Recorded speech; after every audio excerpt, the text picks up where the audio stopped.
Instrumen penelitian, angket, dan skala Likert. Halo mahasiswa hebat. Selamat datang di video pembelajaran kita kali ini. Hari ini kita akan membahas topik yang sangat penting, terutama bagi kamu yang sedang mempersiapkan proposal atau skripsi, yaitu instrumen penelitian, angket, dan skala Likert.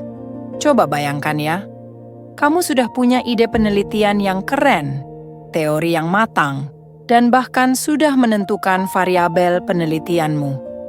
Tapi, bagaimana kamu akan mengukur variabel itu? Nah, disinilah peran instrumen penelitian menjadi sangat krusial.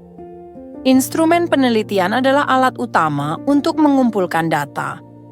Tanpa instrumen yang tepat, penelitian kita ibarat dokter yang mendiagnosis tanpa termometer. Hasilnya pasti tidak akurat. Jadi, yuk kita pelajari bersama-sama bagaimana menyusun instrumen penelitian yang baik.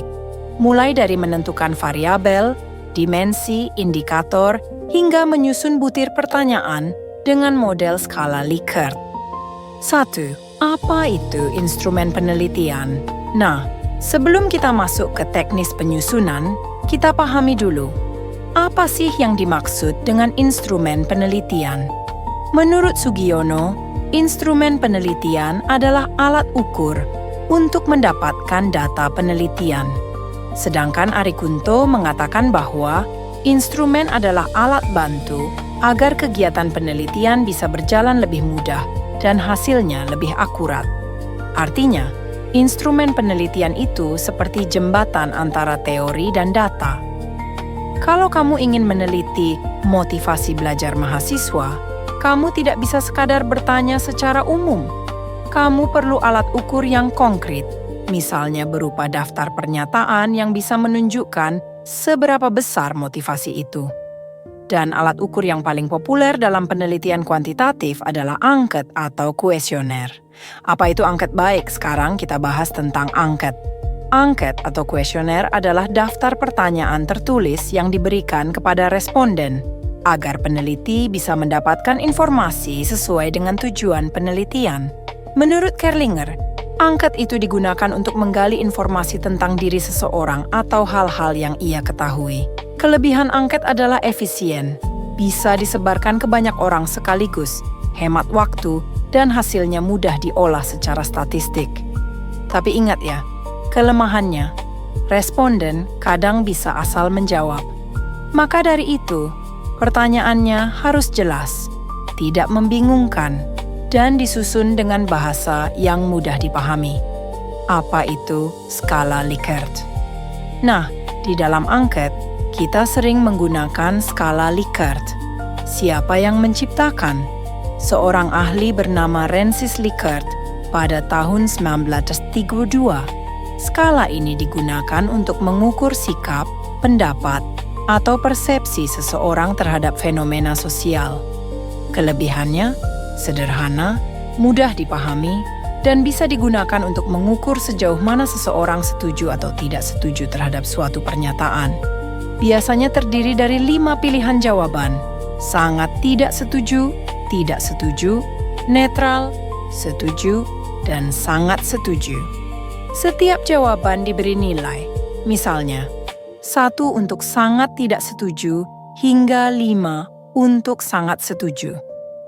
Dengan begitu, kita bisa mengubah sikap atau persepsi seseorang menjadi angka yang bisa dianalisis secara statistik. Contohnya, kalau pernyataannya, "Saya merasa termotivasi untuk belajar setiap hari," dan responden memilih setuju, maka nilainya adalah 4. Semakin tinggi skor totalnya, semakin tinggi pula tingkat motivasinya. Dari judul ke variabel, dimensi, dan indikator. Oke, sekarang kita masuk ke bagian yang sering membuat mahasiswa bingung. Bagaimana cara menghubungkan antara judul penelitian, variabel, dimensi, dan indikator? Yuk kita bahas pelan-pelan. Misalnya, kamu punya judul penelitian, pengaruh motivasi belajar dan disiplin terhadap prestasi akademik mahasiswa. Nah, dari judul itu bisa kita lihat, Variabel independennya, motivasi belajar dan disiplin. Variabel dependennya, prestasi akademik. Lalu, setiap variabel punya dimensi. Contohnya, menurut Sardiman, motivasi belajar punya dimensi, dorongan internal, dorongan eksternal, dan ketekunan. Dari setiap dimensi, kita turunkan indikator. Misalnya dorongan internal ditandai oleh rasa ingin tahu dan semangat belajar. Ketekunan ditunjukkan oleh konsistensi dan kesungguhan. Nah, dari indikator inilah nanti kita susun butir-butir pertanyaan atau pernyataan. Contohnya, saya merasa tertantang memahami materi yang sulit. Saya ingin menjadi mahasiswa berprestasi. Saya belajar bukan hanya karena ujian, tetapi untuk menambah pengetahuan. Contoh nyata. Penyusunan angket mari kita lihat contoh nyata. Judul: Pengaruh motivasi belajar terhadap prestasi akademik mahasiswa Universitas Nasional. Variabel X, motivasi belajar. Variabel Y, prestasi akademik. Kita bisa buat tabel sederhana seperti ini. Dimensi indikator. Contoh pernyataan dorongan internal rasa, ingin tahu. Saya belajar karena ingin mencapai cita-cita. Dorongan eksternal dukungan dari keluarga dan dosen. Saya belajar agar membuat orang tua bangga. Ketekunan. Tidak mudah menyerah. Saya tetap belajar walau materinya sulit. Setiap pernyataan diberi 5 pilihan jawaban, dari sangat tidak setuju sampai sangat setuju. Dari sini, kita bisa menghitung total skor untuk mengetahui tingkat motivasi belajar seseorang. Sekarang contoh lain. Judul: Hubungan kepuasan mahasiswa terhadap layanan akademik dengan loyalitas terhadap kampus. Kita buat 2 variabel. Kepuasan mahasiswa, X, loyalitas mahasiswa, P. Untuk variabel kepuasan, kita punya dimensi seperti kualitas layanan, kenyamanan fasilitas, ketersediaan informasi. Contoh pernyataannya, layanan administrasi kampus cepat dan tepat. Saya merasa nyaman belajar di ruang kelas. Sistem informasi akademik mudah diakses. Sedangkan untuk loyalitas mahasiswa, saya bangga menjadi bagian dari kampus ini. Saya akan merekomendasikan kampus ini kepada teman saya. Lihat, semuanya sederhana, jelas, dan relevan dengan indikator yang diukur. Langkah-langkah menyusun angket skala Likert. Sekarang, yuk kita bahas langkah-langkah praktis menyusun angket. Langkah pertama, tentukan variabel dan dimensinya. Ambil teori yang jelas dari literatur. Misalnya kamu meneliti kepemimpinan transformasional. Ambil teori dari Bass and Avolio yang terdiri dari 4 dimensi: pengaruh ideal, motivasi inspiratif, stimulasi intelektual, pertimbangan individual. Langkah kedua, turunkan menjadi indikator. Contoh, pada motivasi inspiratif, indikatornya bisa berupa memberikan visi yang jelas, menumbuhkan semangat tim. Langkah ketiga, tulis pernyataan. Pastikan singkat, tidak ambigu, dan mudah dipahami. Contoh, atasan saya memberikan inspirasi bagi saya untuk bekerja lebih baik. Langkah keempat, tentukan skala jawaban. Gunakan 1 sampai 5 seperti biasa, dari sangat tidak setuju hingga sangat setuju. Langkah kelima, uji validitas dan reliabilitas. Gunakan uji Pearson untuk validitas dan Cronbach-Alpha untuk reliabilitas. Jika nilai alfa lebih dari 0,7, artinya instrumen kamu reliabel. Contoh, praktik lain. Judul: Pengaruh gaya kepemimpinan transformasional terhadap kinerja pegawai. Mari kita lihat sebagian butir angketnya. Dimensi indikator. Contoh pernyataan pengaruh ideal. Memberi teladan. Pimpinan saya menjadi panutan dalam bekerja. Motivasi inspiratif. Memberi semangat. Pimpinan saya membangkitkan motivasi kerja.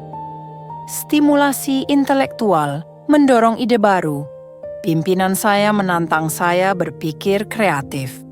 Pertimbangan individual peduli bawahan. Pimpinan saya peduli terhadap kesejahteraan karyawan. Kita tinggal minta responden memilih jawaban dari skala 1 sampai 5. Dari sana kita bisa menghitung skor total dan menarik kesimpulan secara statistik. Bagian 8. Tips penting. Nah, supaya angketmu efektif, perhatikan beberapa tips penting ya. Pertama, tulis pernyataan dengan kalimat positif dan sederhana. Hindari kalimat panjang atau mengandung 2 ide sekaligus. Kedua, hindari pertanyaan negatif ganda. Misalnya, saya tidak setuju bahwa dosen tidak menjelaskan dengan baik. Itu membingungkan.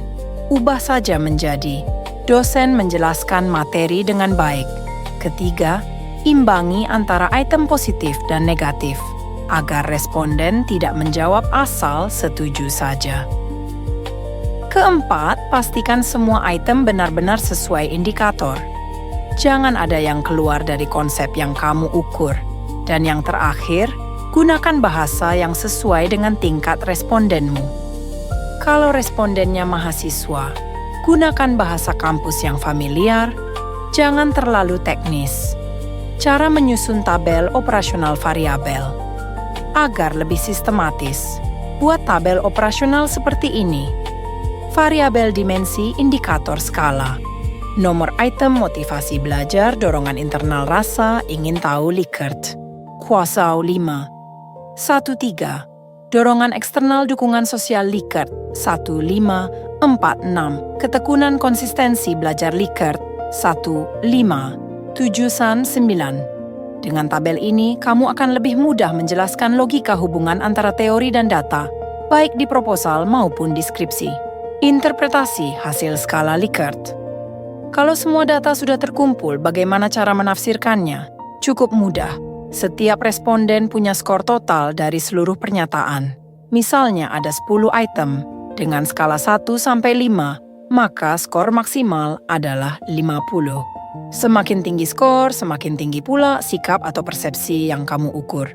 Kamu bisa buat kategorinya, misalnya 41, 50.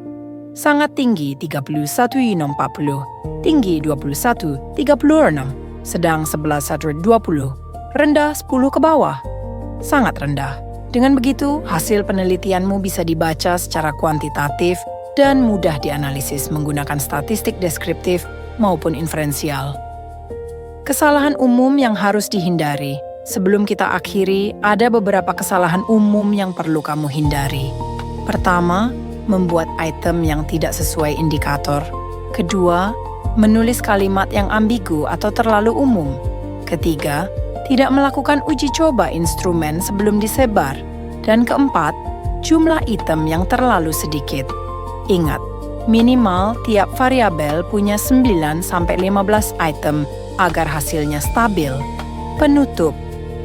Nah, mahasiswa hebat, kita sudah membahas lengkap tentang instrumen penelitian, khususnya angket dengan skala Likert. Mulai dari pengertian dasar, langkah penyusunan, contoh-contoh nyata, hingga tips praktis yang bisa kamu terapkan langsung. Jadi, jangan takut membuat angket. Mulailah dari hal sederhana. Pahami teorinya, turunkan indikatornya, dan buat pernyataan yang jelas serta relevan. Dengan instrumen yang baik, penelitianmu akan punya dasar yang kuat, dan hasilnya bisa dipercaya secara ilmiah. Teruslah berlatih, jangan malas membaca teori, dan berdiskusilah dengan dosen pembimbingmu.